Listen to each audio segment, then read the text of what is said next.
जरा ध्यान दीजिएगा, गोवर्धन पूजन के दिन जो भगवान कृष्ण ने ब्रजवासियों के साथ मिलकर भगवान कृष्ण को भोग लगाया, गोवर्धन नाथ जी को भोग लगाया, वो 56 भोग नहीं था, वो अन्नकूट था। इसलिए आज भगवान गोवर्धन नाथ जी का अन्नकूट महोत्सव का एक आनंद है। 3 भोग होते हैं, अन्नकूट,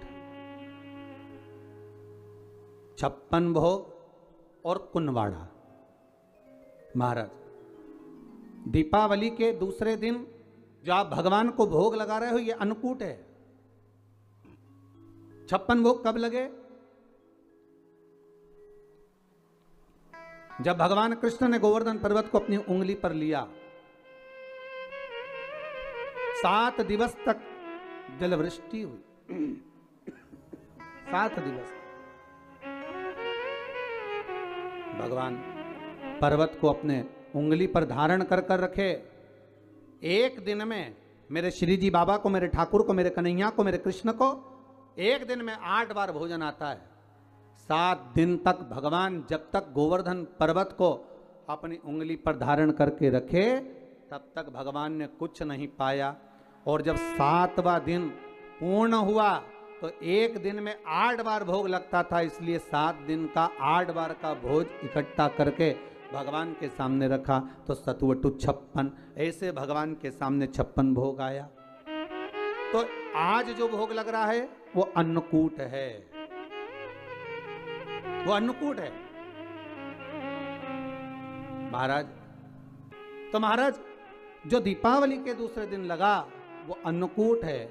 पर्वत उठाने के बाद 7 दिन का जो भोज इकट्ठा हुआ वो लगाया, वो 56 भोग है। और भगवान कृष्ण के साथ में सारे ब्रजवासी नंद बाबा के साथ में मिलकर जो भगवान गोवर्धन नाथ जी का प्रति समय पूजन करने जाते थे और जो भगवान को भोग लगाते थे, वो उसको कुनवाड़ा कहा गया। कुनवाड़े का मतलब है कुनवे के साथ, परिवार के साथ में जाकर भगवान को भोग लगाया जाए, वो कुनवाड़ा है, वो कुंजवाड़ा। महाराज, सारे ब्रजवासी भगवान का पूजन करा, आ गए। देव ऋषि नारद इंद्रदेव के पास पहुंच गए। महाराज, श्रीमन नारायण नारायण नारायण। नारद जी ने कहा, इंद्रदेव आपको मालूम है पृथ्वी पर आपका पूजन होता था, अब आपका पूजन बंद हो गया, ब्रजवासियों ने बंद कर दिया। किसके कहने पर? कहा, नंद बाबा के छोटे से पुत्र के कहने पर तुम्हारा पूजन बंद कर दिया। इंद्र को क्रोध आया, अपार जलवृष्टि कराई, खूब जल, कहते हैं इतना जल गिरवाया और ऐसी मोटी मोटी बूंदें गिरवाई कि गोवर्धन नाथ जी के पत्थर की शिला पर, पर्वत पर आज भी बूंद के निशान हैं जो इंद्र ने बरसवाई। सोचिए, पर्वत पर पानी की बूंद के निशान है तो सांसारिक जीव का क्या हुआ होगा। जब क्रोध बरसता है तो ना जाने कितनों को लेकर चला जाता। क्रोध जब बरसता, क्रोध आया, सोचा अब क्या करा जाए। सारे ब्रजवासी भगवान कृष्ण के पास गए। लाला, तूने गोवर्धन नाथ जी का पूजन कराया था, लाला अब बचा ले। कन्हैया कहते हैं, ब्रजवासियों, जिसको तुमने अगरबत्ती लगाई, जिसको तुमने धूप बत्ती लगाई, जिसको तुमने दिया लगाया, जिसका तुमने पूजन करा, चलो उसकी शरण में चलते हैं। सारे के सारे उस गिरिराज बाबा की शरण में चले। बाबा गोवर्धन नाथ जी,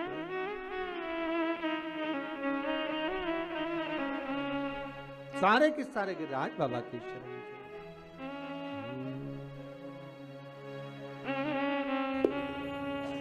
सब के सब मिलकर गिरिराज बाबा के चरणारविंद में जाने लगे और बाबा के चरणों में पहुंचकर निवेदन करा है। गिरिराज बाबा से कहा, बाबा जलवृष्टि हो रही है, कृपा करिए।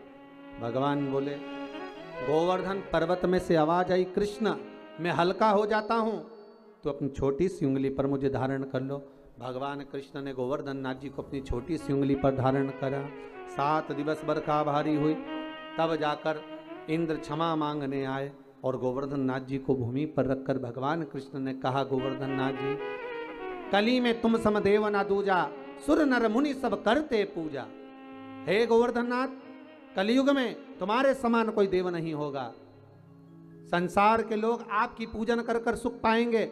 जो आपकी परिक्रमा लगाएगा, दूध चढ़ाएगा, मनवांछित फल पाएगा। ऐसे मेरे गोवर्धन नाथ जी हैं। आप जो 4 दिवसीय, आज चौथा दिवस है लक्ष्मी पूजन का, 3 दिवसीय जो पहले पूजन कर चुके हैं, आज चौथा दिन। जो पूजन की थाली आपने सिक्के रख रखे हैं, उसी पूजन की थाली में जल का छींटा देकर रोली चावल मोली हल्दी से पूजन करना है। लाल पुष्प समर्पित करना है। साथ 2 हल्दी की गठान, 2 कमल गट्टे,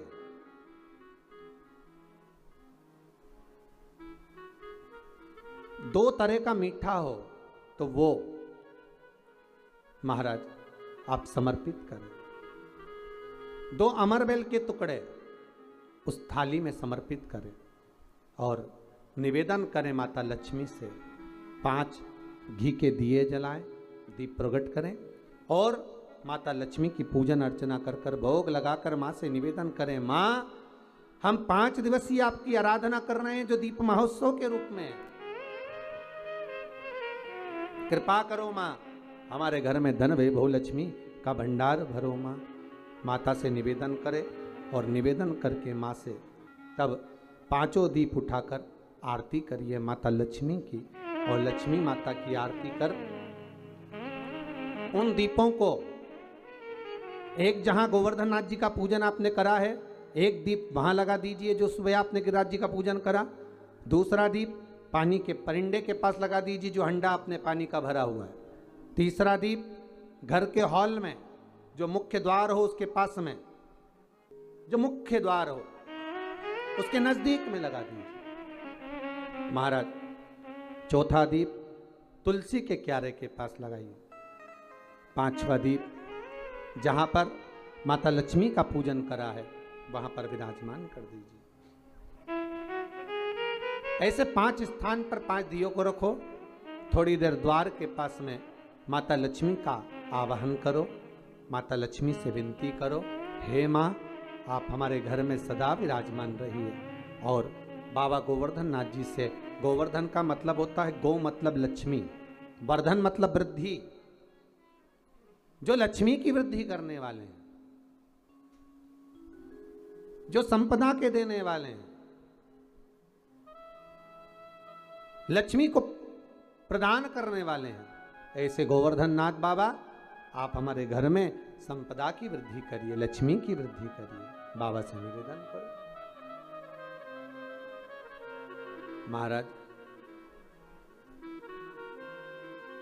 हे गिरिराज बाबा तेरी कृपा तेरी दया, माता लक्ष्मी की हम पूजन कर रहे हैं। ये भाव रखकर गोवर्धन नाथ जी का पूजन कर, स्मरण कर, माता लक्ष्मी का पूजन स्मरण कर, चौथे दिन की जब पूजन पूर्ण हो महाराज तब अपन अगले दिन 5वें दिवस की पूजन का फिर क्रम लेवेंगे। और कल जब अपन 5वें दिवस की पूजन करेंगे तो उस थाली के सिक्कों को कहाँ रखना है, कैसे उठाना है, कैसे विराजमान करना है, उसका वर्णन कल की कथा में श्रवण करेंगे। कल की कथा में अपन श्रवण करेंगे भाव भक्ति से, आनंद के साथ में। आप सब पूरी आस्था चैनल के माध्यम से, फेसबुक यूट्यूब के माध्यम से जो आप 5 दिवसीय शिव लक्ष्मी पूजन का स्मरण कर रहे हैं और दीपावली का पावन पर्व 5 दिवस का मना रहे हैं, उसकी बहुत बहुत बधाई हो। भगवान भोलेनाथ कुबेर भंडारी कुबेरेश्वर महादेव आपके भंडार भर के रखे। भाव से आज गिरिराज पूजन का 4th दिवस यहाँ विराम की ओर ले रहा है। कल 5वें दिवस की कथा का रसोपान करते हुए और पूजन का विश्राम करते हुए माता लक्ष्मी को अपने अपने घरों में विराजमान करेंगे। भाव भक्ति से आनंद करते हुए